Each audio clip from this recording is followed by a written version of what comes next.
Oh, well, Says here. I know there hasn't been that many videos since the last time I did one of these, but let's just jump straight into the patch notes for the Midsector. I've just been overwhelmed with stuff in real life, so I haven't been able to do much besides that. Anyway, let's get on to this. First major feature, Rating 2.0 Expeditions. So instead of getting a selection of 5 maps, you get like this like grid thing that you have to move around and collect all resources out of and get these um, expedition rewards, which is a free track. Works a little bit like a battle pass, but there's no paid version, just the free version, which is fun. Um, you, yeah, it's fun. It's fairly rewarding. There's a way to get cosmetics without paying money. That's good. Like it's always nice to have, when your end game is focused on cosmetics, it's good to have some that are available for free, just so that you're not for so that you don't so that they have value really, and it makes the paid cosmetics feel a little bit nicer as well in the long run. It's nice. There's some issues with it. It takes there's a lot of loading screens between selecting each individual node, and that can be a bit of a problem. But definitely a good foundation to work off of. Enhancements are like biolinks, they're one use, however, so one raid, you get this massive boost. They come in for varieties, they all come from the expeditions. You can actually see them on the expedition map here. You can see like at the end here, there's at the very end, you can see an enhancement there, and there's one on the top left as well. So yeah, they're nice because they're not used up in social raids. You'll probably see them more there than you will in actual regular raids, because it does take a while to build up these things. And if you want to get the exact ones you want to get, uh, you can't like target farm these, so that's going to be a problem. Uh, the only downside I think is the lunge speed and extended lunge are like the only ones that focus on melee, and they're bad. Like it's a 17% lunge speed, and extended lunge is 2 meters additional. And in both cases, that's just not a lot. Whereas if you look at some of the ones that are available for other things, like there's a couple that trigger off like you falling too far that do amazing things. There's a shotgun thing that makes every bullet you shoot explode. There's bullet returns. Like there's some really cool stuff if you're not playing melee, which is unfortunate, but it's a good system overall. We'll see how it turns out. It is a strictly radar power boost. Like raiders are stronger than they were before. So people have trouble raiding, so I'm sure it'll be good for them. It's not really as good if you're on the upper end where you think that there's nothing, where it's really hard for builders to actually challenge people. But we'll see how that goes. The 5 augments, these all look real good, honestly. The spontaneous one's probably a little bit of a problem at the moment because there seems to be a bug where the corrosion cube is killing too quickly. But the rest of these, even this one, if it worked like it was supposed to, I think would probably be fine. But these are all interesting. There's nothing that's like a strict power boost. I guess combat ready kind of. Um, which is nice because the strict power boost ones are they're just not fun to play around with, whereas all these feel like they have uses and like cases where they're not going to be particularly useful. Dynamic difficulty ratings have been enabled. So in the last patch, you'll remember that they said that they were starting to calculate it, but they weren't actually turning it on. They've now turned it on, which must mean that the numbers were not looking completely terrible. The effect of this means that your outposts are probably all going to move up difficulties if they're like right on the line, but because they're probably more dangerous than you were expecting, and it does mean that the it's harder to target normal, dangerous, or brutal. At this point, you should probably just be building whatever you feel like, and then the dynamic difficulty will just put it where it wants, where it thinks is most suitable for it over time. Um, I think this is a good change. It has a problem with how effective it can be. We'll see. But anything difficulty relating, I think, just needs to be adjusted over time, basically forever. And I know that that's people have complained about difficulty changes in the past when, yeah, normal has become easier and easier over time. But it, like, there needs to be somewhere for someone who is really bad at the game to play. The, I think the biggest problem with difficulty is that normal difficulty has always been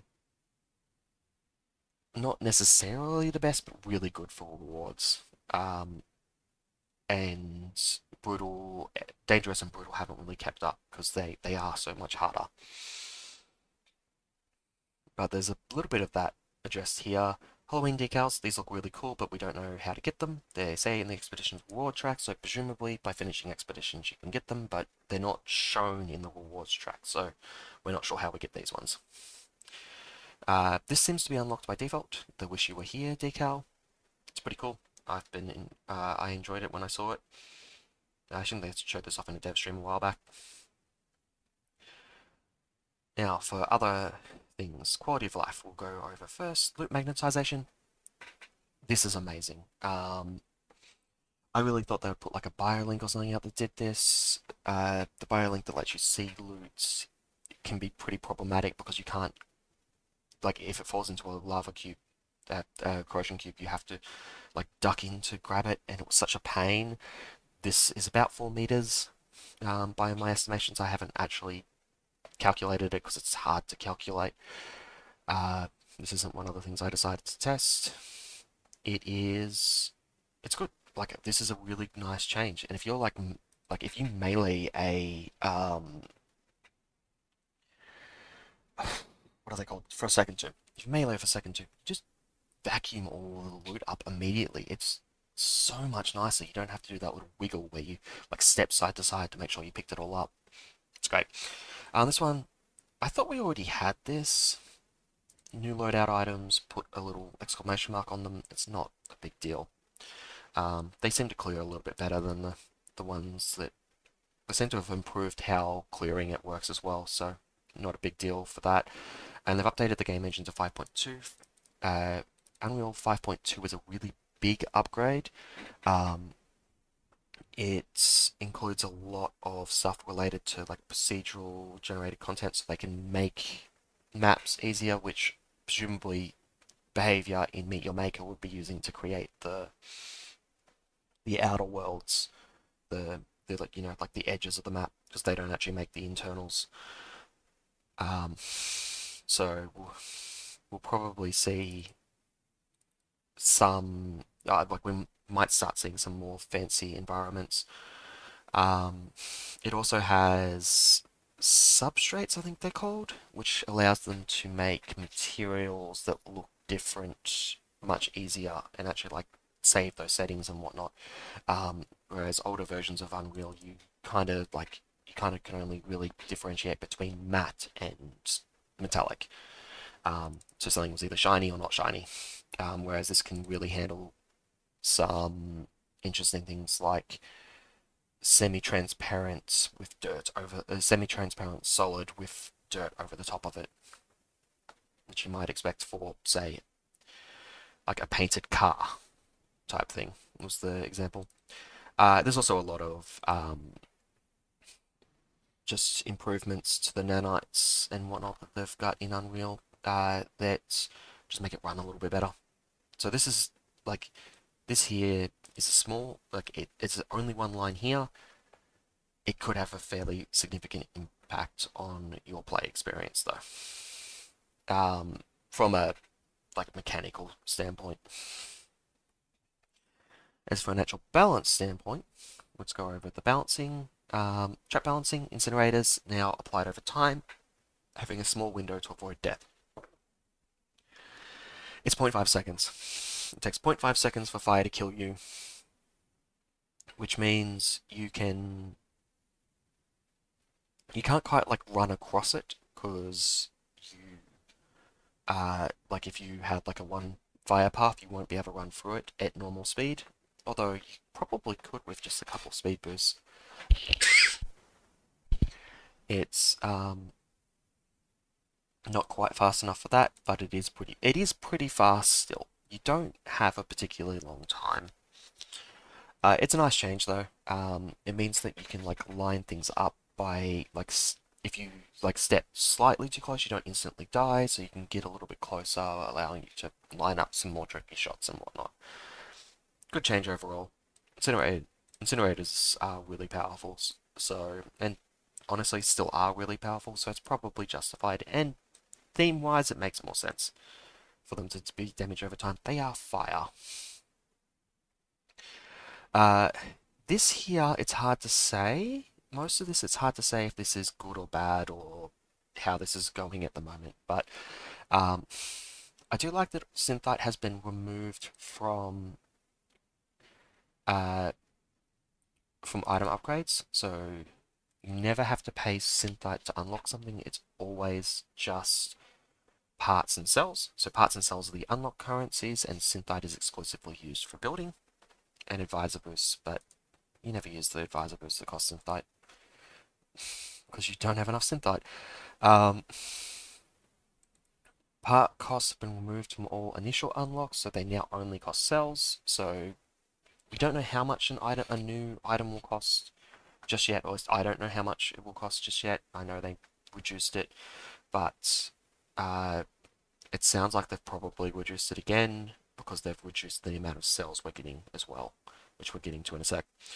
Um, all upgrades now cost cells and parts. The new mods seem to cost 100 cells and somewhere around like the 150, 200 parts, which means they're about the same as what they used to cost in Synthite for parts, but also half the cells than they used to be. And cell costs have been significantly reduced for all purchases that require them. This is in line with the reduced cell rewards. This is interesting because if it's true, if they've actually put it all in proportion, then it's fine. But then that's fine because we're not slowing anything down. If they've messed some of these numbers up, they might have slowed it down. By rights, I believe they should have reduced the um individual item unlocks from 15,000 to about let me see, so 50, it should be 5 is 3,000, so that'd be 20%. And I think that's what we got dropped to. We've gone from 500 to 1,500, which is 30%. Okay, so about 4,500 cells is what the item should cost. Or thereabouts, like anywhere around the 5,000-6,000 should wouldn't be too big of a deal. Because there are additional sources as well. But I can't check that because I've got everything unlocked. So when the next season update comes up, we'll have a double check. The important thing here is that you can still hold 100,000 cells, so if things cost less, that it means you can stockpile them further and actually have. So currently, 100,000 cells is like 9 months of unlocks, whereas if they have reduced it to what I think they have, that could legitimately be like 2 years of unlocks. Um, which cool. Like, I don't mind having cells forever. That's fine. And they reduce Phoenix pots and flash barriers to take less parts. Not really a big deal. Parts are never going to actually be a real cost, even now when they're. And I think it makes more sense now because they're. It's not going to be a real cost for anyone that's been playing forever. Um, parts, eventually you get to the point where you can constantly farm parts and cells and you'll be over the top. But for a new player, Phoenix pods and Flash Barrier, Phoenix pods in particular, are really important. And they need to be able to afford that, and they need to be able to afford to buy unlocks. And parts are now required for all item upgrades. So it makes sense that they'll reduce this a little bit so that new players can both get the upgrades they need and the Phoenix pods so they can keep going. Uh, they've increased the guaranteed rewards. Um, you'll note that the synthite is increased more than the parts. I think that's fine. It's good, even. The only problem is champion outposts now only give parts or synthite instead of both, which means technically these numbers are about half because you sometimes get parts instead of synthite when you want synthite. So you're losing a little bit of synthite here on the like brutal outposts because instead of getting 100 of both, you'll be getting 175 synthite on every second one. But you'll be gaining a lot of synthite over here because you're getting 50 more on each regular brutal difficulty outpost. Although I don't know how the numbers match up. I think there's more champion outposts. Um, I think you've run into more champion outposts nowadays than you used to because of expeditions. But I could be wrong on that. Uh, yeah, and there are new sources of all these resources in expeditions, so any of the numbers I've been given here are probably a little bit off because I don't know exactly how much you're expecting to get from an expedition. So there could be, um, from what I've seen, the brutal expeditions seem to have 150 cells, 300 synthite, and 300 parts in each expedition, which seems to be somewhere around the 7 or 8 map mark, which is pretty good. Um, like that's a lot more than the champion outpost track used to be. Like it didn't even used to have cells on it. And anyway, we'll just keep going with this. Yeah, so the economy's changed up quite a bit. We don't really know. We don't really have a full idea how this works. From the feel of things, synthite seems to be faster. Cells are slower, but you should need less of them. And parts for unlocks, they still kind of get to the point where you kind of have everything. And parts is not a limiting resource, but uh, we'll see how that all turns out in the long run, particularly for newer players who don't, have all these resources capped. Parts and synthite will remove from the level ups, but I think every other source of them has been increased, so that's fine. Chimera level ups are kind of slow anyway. Sales reward for leveling up have been decreased to 100. Yeah, this is a big one. This is what they were talking about when they said that significantly reduced all purchases that require them. It's because you're dropping it down to like 40%. So you need to drop the cost or else people will complain that it just takes forever. It already takes quite a while to unlock something.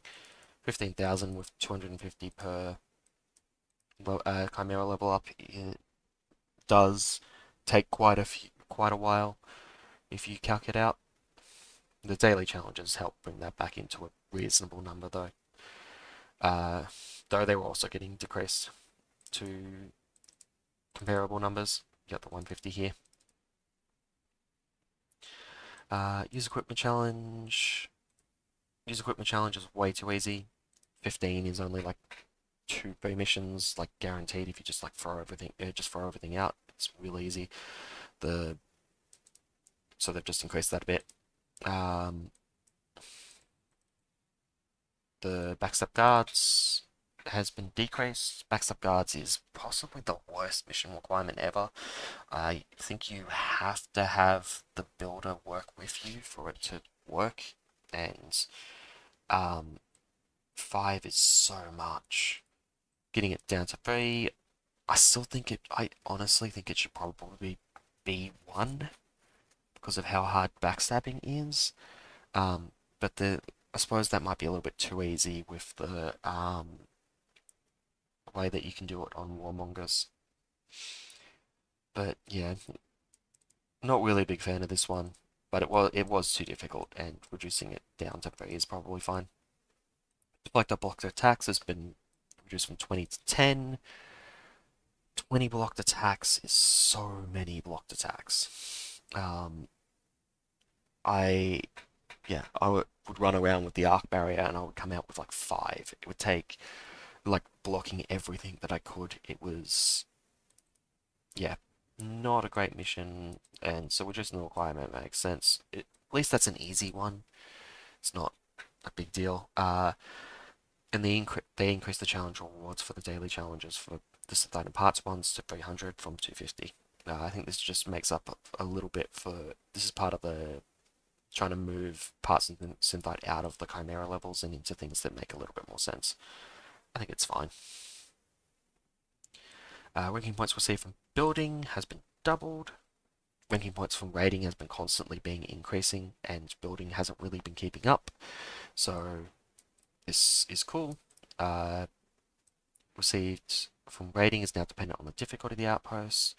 So they introduced the skulls and different skull, and they were still using the normal, difficult, and brutal tags. It makes more sense now that these are that the individual skulls matter for this. At this point, normal, dangerous, and brutal don't actually exist as categories, really. Um, the skulls seem to be more impactful, which is fine. It's more granular, and that's good because it means that players can tell what they're getting into a little bit easier.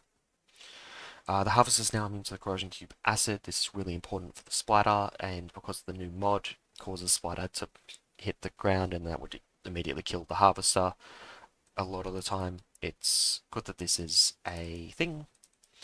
Um, I think that this with the new mod, without that, then this new mod would be just mean. Sometimes like you would kill the harvester by accident, and then you wouldn't know if you're getting into a maze or not, and then yeah, the whole shenanigan there. Weapon balancing, arc barrier has had its uptime decreased from 1.5 to 1 second. Uh, so that's pretty good. That's a pretty big nerf if you're not using the Nautilus suit. The Nautilus suit, if you get the perfect block, it's been decreased from 3.5 to 3, so they're also reducing the 0.5 seconds, which means that the it's still pretty big. You still get a lot of uptime, so it's still really strong with the Nautilus suit, but it's nowhere near as strong without it, because it's lost 33% of its uptime by default. The timing is between that and the nerfs where its perfect blocks are harder. I actually think it's by itself, it's in a pretty good spot. I still think that the something needs to be done about the Nautilus suit, which I would still consider an S tier raider item, whereas the arc barrier would probably drop to A or maybe even B by itself. We'll see how we'll see when I get to the actual tier listing here in a few weeks. But the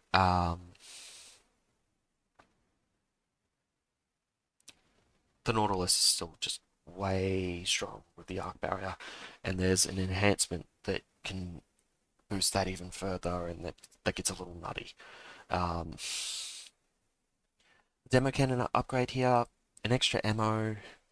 I don't. At lower tiers, the demo cannon's range is the problem. It's only really playable at level 3. Um, but giving one ammo to all levels is fine. Um, it's not gonna make the demo cannon broken. It's just gonna mean that you can, if you can't land those shots, you're going to have more shots for you to mess up, and that's fine. The like making this a little bit more newbie friendly is probably going to help it in the long run. I think it's a fine I still think it's a fine weapon, and this is a boost. This is the type of boost that you can give to a weapon that will, like, technically makes it stronger, but really, um, isn't gonna like change how powerful it really is. Because like in the hands of a good demo cannon user, you probably don't need those four shots. Because you're going to land every shot every time, and because it's an AoE, you're going to blow up whole areas, and then you can just go collect one of them. Um, but but for in the hands of a bad player, or like someone that's not good at it, it's great. Like it means that you've got four shots to try and land that hit that you need. Um, it was unexpected for me, I feel, but I don't think this is going to make I don't think this is really going to be make or break for the demo cannon. So as for bug fixes, most of these are kind of weird. Like the things that you would want fixed, there's nothing. I don't think there's anything here that's super controversial.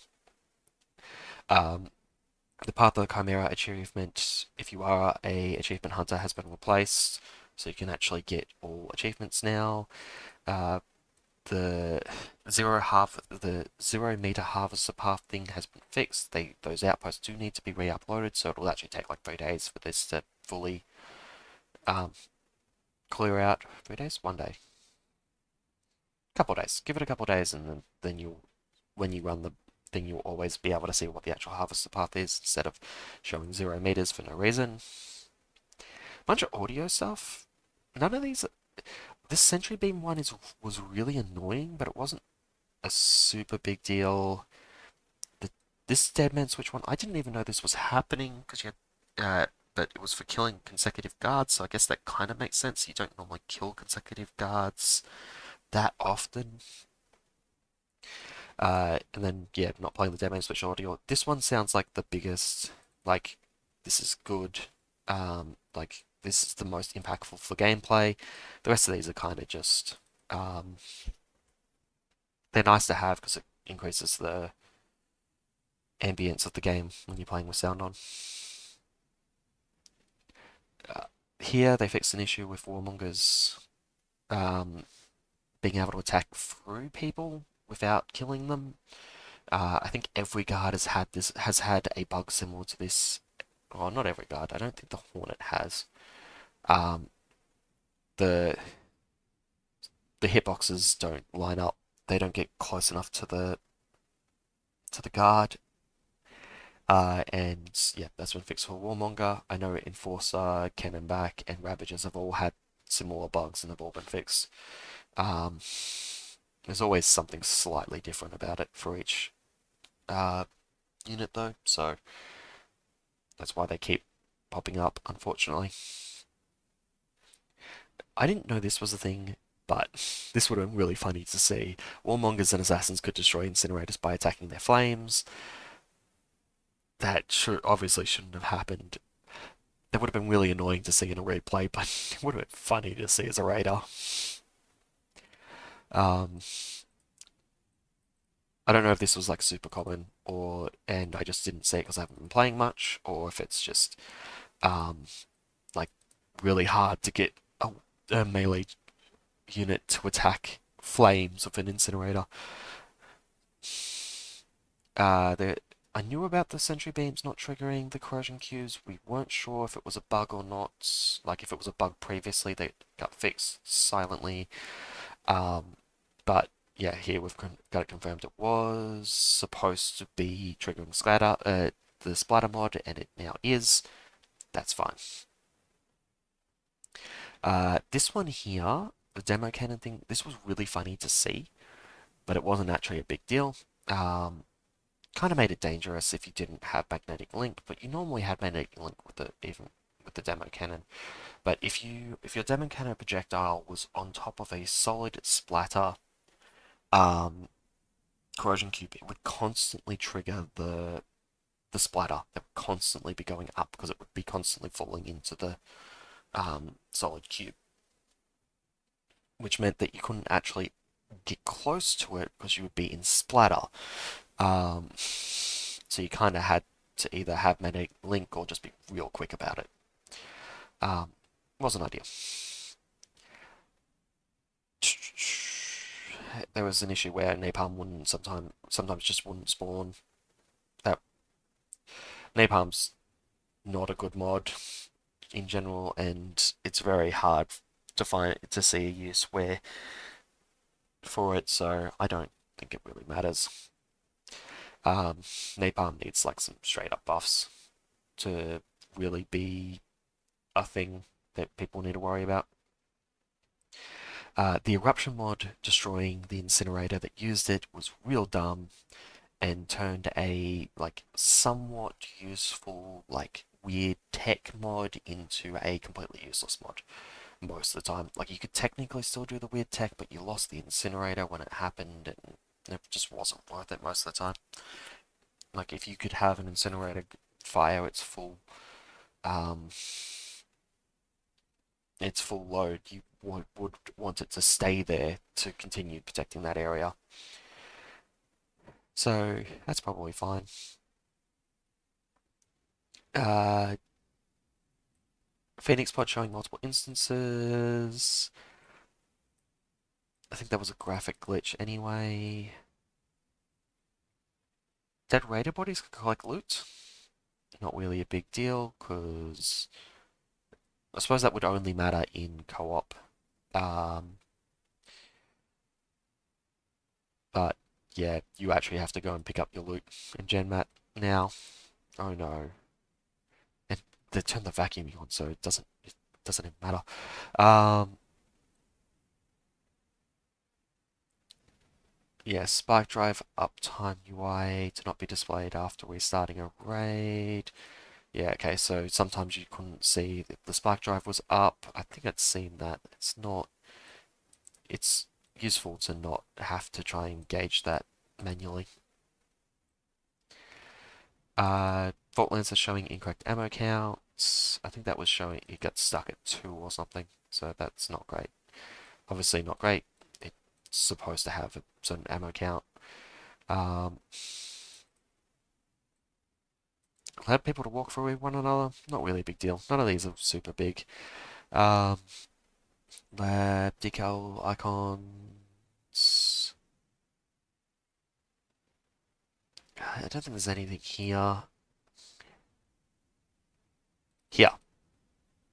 We have implemented a potential fix for issues causing replays to stop responding around the first minute. This is a super big deal. This is so annoying. You'd be watching a replay, it would stop. It would stop at a certain time, normally around 1 minute 50, and it would look like the character was just doing the same input. The raider would just be doing the same input and would like walk off into the distance if it was walking. Um, but otherwise, everything would lock up. You could close and reopen the replay to get it to work again. That was just a pain, particularly with the two loading screens, and you have to make sure that you keep an eye on which one you are actually watching because it's now showing up as watched instead of unwatched, and yeah, it was a whole thing. Uh, and yeah, they will be monitoring this one because they're not sure if it's fully fixed. I haven't had it happen, but I've only watched 2 replays because replays reset on updates. There, yeah, a bunch of things happening with replays. Any fix to a bug on replays, like if replays worked perfectly, that would be perfect. Um, any bug fix in replays, you can't. There's nothing you can really do that. You can't really fix a bug in replays. In replays, and have that be a bad thing.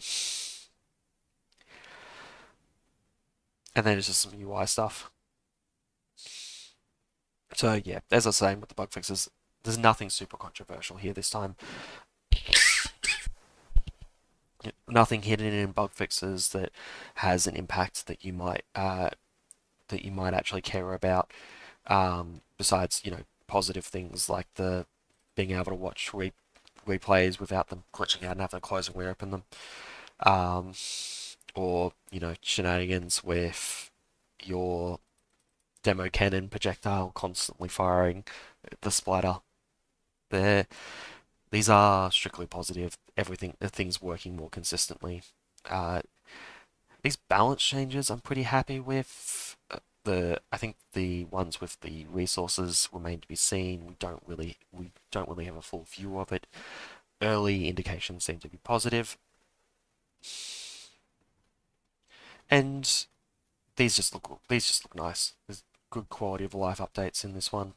This, I think, is a much better mid-sector than the Rising Tide because there's actually some things that where you can be excited about. Like if someone was excited about enhancements or um, excited, like you might be excited that your replays now work. Um, there, it's not like everything that was fixed uh, was negative to someone. Like even if you thought it was good, it wasn't. It like the thing that you were enjoying is not negative to someone else in this one. Um, and I think the difficulty stuff here, this is probably the biggest one where I think people would complain because people obviously want they try to focus on being normal, difficult, or brutal. But I think this allows people to like change their perspective, um, where you can't target a difficulty because it's going to move it around a little bit to try and make it appropriate. So if you build a brutal that is if you build something that's got like a billion traps and it's way too easy, it should move down. And if you build something that's got four traps and well, what is it? It's 4 guards, 10 traps or thereabouts, depending on how you overlap them and whatnot. Um, that technically qualifies for normal, but if you build someone that's if it's a really efficient setup, it'll push that into dangerous or even brutal, which is appropriate for how dangerous that setup is. Whether the breakpoints are in the right spot, we don't know at this point. And it's really not for, I would assume anyone watching my channel is probably fairly experienced in order to have found my channel.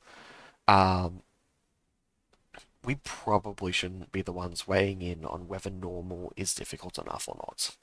Um, I we'll probably find way in on dangerous because there should be a breakpoint between dangerous and brutal, and experienced players can probably weigh in on where that should probably be. Um, but normal in particular should really be for the new players, I feel. And I think between expeditions and like the changes here where they they didn't get increased quite as much as the larger ones, like they're pushing more towards and like being more impacted on the champion side as well. They're pushing more towards normal, uh, not having all the resources in it. So you probably do actually want to be raiding dangerous or brutal to get those extra resources, which that's good. That's how it should work. Um, Now, I don't know exactly how these are gonna all math out. Um, so I don't know if it's quite enough, but we are talking like normals being about half what brutal is. It's still not perfect. It's kind of what they were before after you took into account Gen Mat. But it's definitely better. Regardless of whether the breakpoints are in the right spot at the moment, they're it's better communicated as well. That you don't have like this 45 to 75 wasn't the best because there was also how the gen mat turned into resources, and yeah, there was a lot going on. I had a whole short on it at one point where I did all the calculations and then gave the final numbers. It's I think this is an improvement. I think this is an improvement basically no matter what. But I don't know if it's an improvement just in the fact in communication or if it's also an improvement in how much we get. It seems like how much we get has increased, and there are people talking about having significantly less issues with synth so we'll see. We'll see how that goes. Anyway, I'm signing off. There will be more Meter Maker content over the next few weeks at the very least because I'm uh, sure I'll be because I think I'm through most of the shenanigans that were causing me to not be able to play and upload. Uh, so we should see some over the next couple of weeks. But I don't have any concrete plans just yet. Anyway, I shall see you next time.